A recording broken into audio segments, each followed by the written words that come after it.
ঠাকুর দিচ্ছ, ঠাকুর দিচ্ছ, দিদুনের সাথে ঠাকুর দিচ্ছ।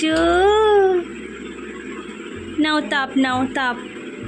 ভালো বাবু, ভালো রাখো, ঠাকুর সুস্থ রাখো।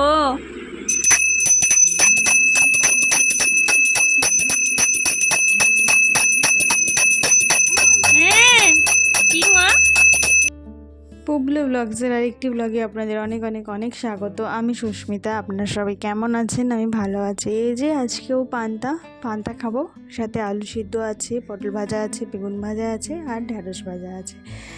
পান্তা খেয়ে নিয়ে একটু শুয়েছিলাম, তারপর সন্ধেবেলা উঠে এই ডিম আলু সিদ্ধ বসিয়েছি, কারণ সকালের দিকটা পান্তা হয়, মানে দুপুর আর সকাল, আর রাতের দিকটা আমাদের রান্না করা যায়।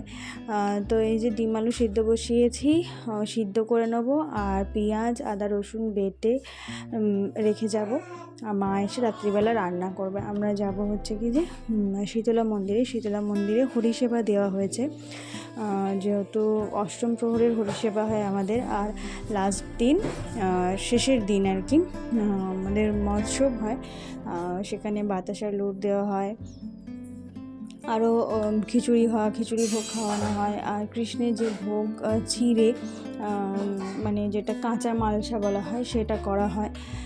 তো ওটা যেহেতু আমাদের বাইরেটা অনেকটা খোলা জায়গা, ওই জন্য কৃষ্ণের কোনো মন্দির বা কিছু নেই, ওখানে একটা তুলসী তলা রয়েছে, সেখানেই ওই হরিসেবার মন্দির মতো একটা করা হয়, মানে প্যান্ডেল মতো করা হয়। তো ওখানেই হরিসেবা দেওয়া হয়, আর লাস্টের দিন মহোৎসব করা হয়। আর তার আগের দিন সারা রাতই কীর্তন হয়। তারপর রেডি হয়ে নিলাম, রেডি হয়ে বেরিয়ে পড়েছি। এই যে আমাদের মন্দিরের সামনেটা, এই যে এই লাইট লাগানো হয়, আমার মন্দিরের গেটও করা হয় সামনেটায়।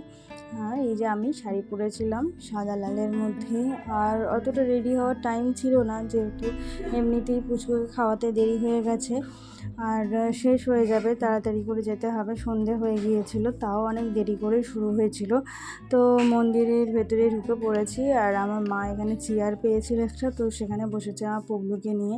আর এই যে বলছিলাম না বাইরে একটা মন্দির করা হয়, এই যে মন্দিরটা, এইখানেই হরিসেবা দেওয়া হয়। ছোটোবেলা থেকে দেখে এসেছি, দুর্গা পুজোতে কেউ আসুক না আসুক, পাড়ার সবাই কিন্তু শীতলা পুজোতে অবশ্যই উপস্থিত থাকে। তার সাথে হচ্ছে যে মেয়েগুলো রয়েছে বিয়ে হয়ে যায়, তারাও কিন্তু এখানে চলে আসে শীতলা পুজোর সময়। আর এই দিনটাতে তো অবশ্যই আসে, এটা শেষের দিন।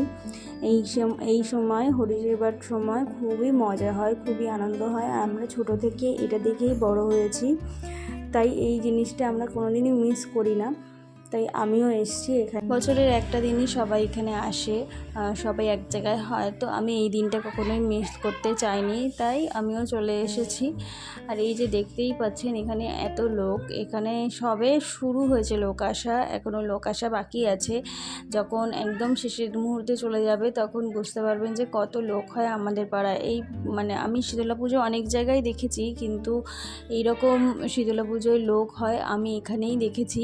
যেহেতু আমরা শহরে থাকি, শহরের কথাটাই বলছি, গ্রামের কথাটা আমি জানি না। আমি এরকম পুজোতে আমি অতটা সাজি না, তো এই যেরকম থাকি সেরকমই চলে এসেছি। আর যা গরম পড়েছে, খুবই কষ্ট হচ্ছিল, তার উপর মশা ছিল অনেক বেশি। আর এখানে এই যে চন্দন দিচ্ছে আমার ছেলেকে আর মাকে, আর মাও দিল চন্দন লাগিয়ে, আর আমাকেও দিয়েছে।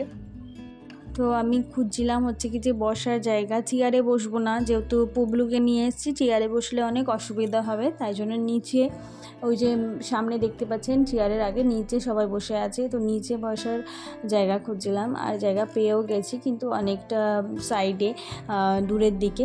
তো যাই হোক, যেহেতু দেরি করে গেছি, পুবলুকে খাওয়াতে টাওয়াতে দেরি হয়ে গিয়েছিলো বলে যেতেও দেরি হয়ে গেছিলো, ওই জন্য দূরের দিকে জায়গা পেয়েছি। নাহলে আমরা বিকেল 4টে-5টা নাগাদ আসলে হয়তো কাছাকাছি জায়গা পেতাম। যাই হোক, পরের ব্লগে সম্পূর্ণটা দেখাবো। আজকে এই পর্যন্তই।